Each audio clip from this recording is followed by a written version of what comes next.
And this one is actually another unique one because of the following. She was a princess. She was the daughter of the leader of Khuza'a, which is a tribe, well-known tribe in Medina, and her father was the leader, Al-Harith. And she was raised as a princess, noble, lived in luxury. But life doesn't stay always the way we wanted. So Rasul alayhi salatu wasalam come to learn that Khuza'a is planning to attack the Muslims. So basically, instead of waiting for them to attack them, he actually went out of Medina to a place called Al-Muraysi', which is a spring of water, and they met them, Khuza'a, and they got defeated. And how did her life change? Two things. Her husband was killed, but worse than that, she was taken as a captive of war, which is very common in those days. Before she became a captive, she saw a dream. And basically she saw the moon falling into her lap. And she felt good about the dream, and she knew something unique is going to happen in her life. But she didn't tell anyone about it.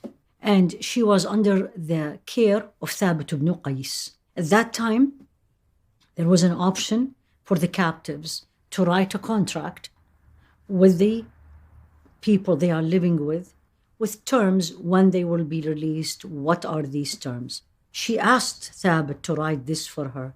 But immediately she felt humiliated. I mean, imagine this is a princess, lived in luxury.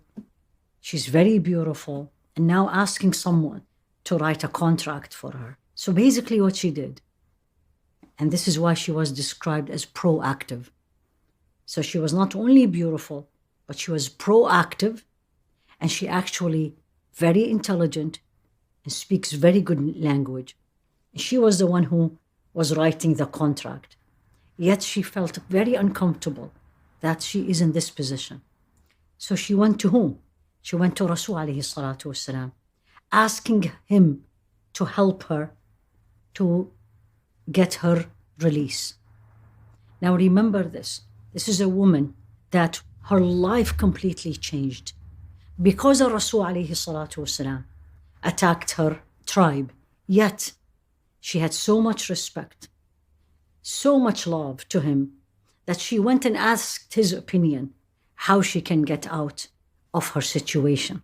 Now, let me share with you, what did she tell Rasul alayhi salatu wasalam when she came to him, asking him for her release? And she said, "O Prophet of Allah, I am the daughter of Al-Harith. I am the daughter of Al-Harith ibn Durar, which is the leader, and he is the leader of his people. And surely you know what I went through, the calamity I went through. I became a widow, I got captured, left my family. And I asked Qais, the one she was under his care, to write a contract, but I want you to help me, to release me, and you write the contract." Proactive. This is how she became the wife of Rasul alayhi salatu wasalam. And he gave her the option.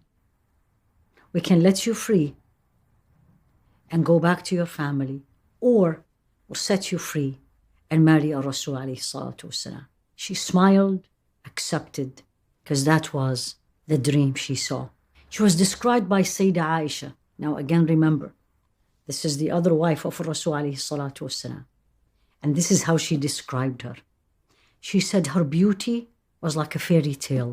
She was elegant, graceful, beyond the luxurious lifestyle, but she was also noble, and nobility embedded in her character.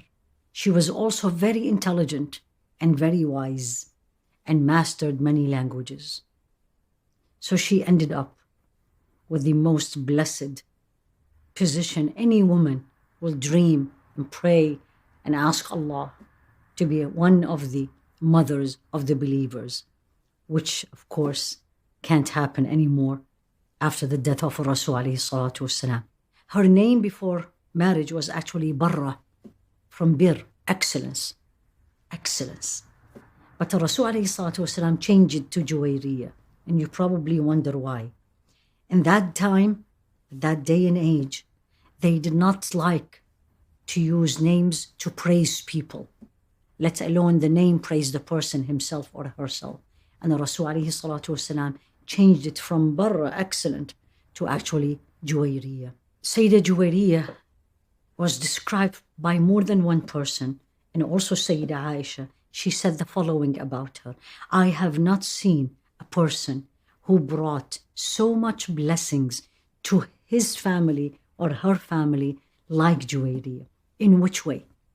Because of her marriage to Rasul alayhi salatu wasalam, all the companions in Medina, anyone had a captured from her people, they all set them free. There were hundreds of her people that were set free. That's one.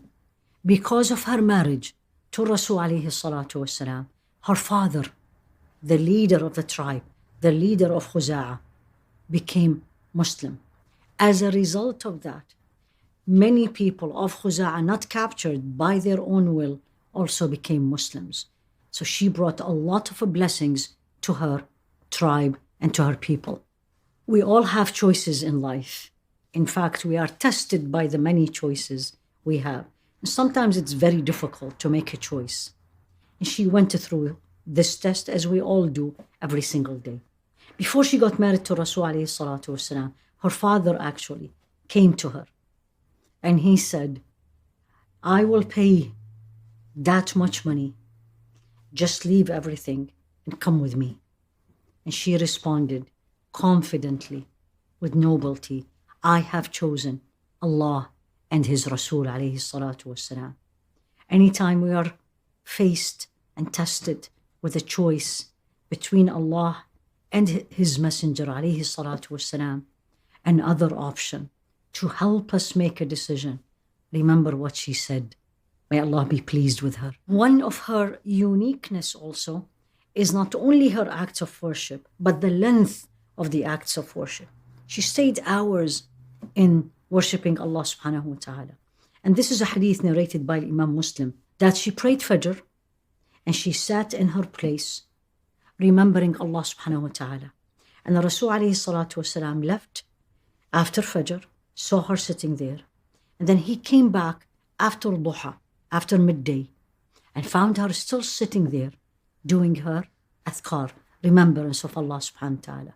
He looked at her and says, you're still in the same position like before I left you? And she said, yes.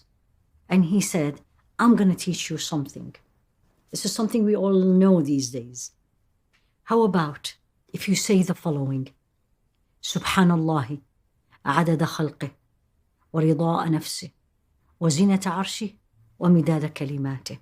He was telling her, if you say these 4 words, Subhanallah, glory all, Allah is exalted, and all praise are to Allah subhanahu wa ta'ala, as many as His creation, as much as He is pleased with Himself, as much as His throne weighs, and as much as His words are, which are infinite.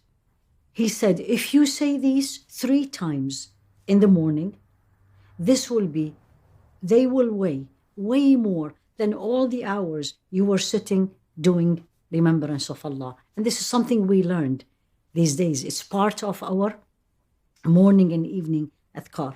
Subhanallah adada khalqih, wa rida nafsih, wa zinata arshih, wa midada kalimatih. It was a Sayyida Juwairiyah action that led to the teaching of Rasul alayhi salatu wasalam to her, that we all now learn that they are very heavy. Short words weighs heavily, way more than sitting hours remembering Allah subhanahu wa ta'ala. One thing we learn, that it is disliked for us as Muslims to single Friday with fasting. Why is that? This is because of Sayyida Juwairiyah. He entered on Sayyida Juwairiyah and he said, are you fasting? She said, yes. He said, did you fast yesterday? Meaning Thursday? She said, no. He said, are you planning to fast tomorrow? Saturday? She said, no. He said, then break your fast.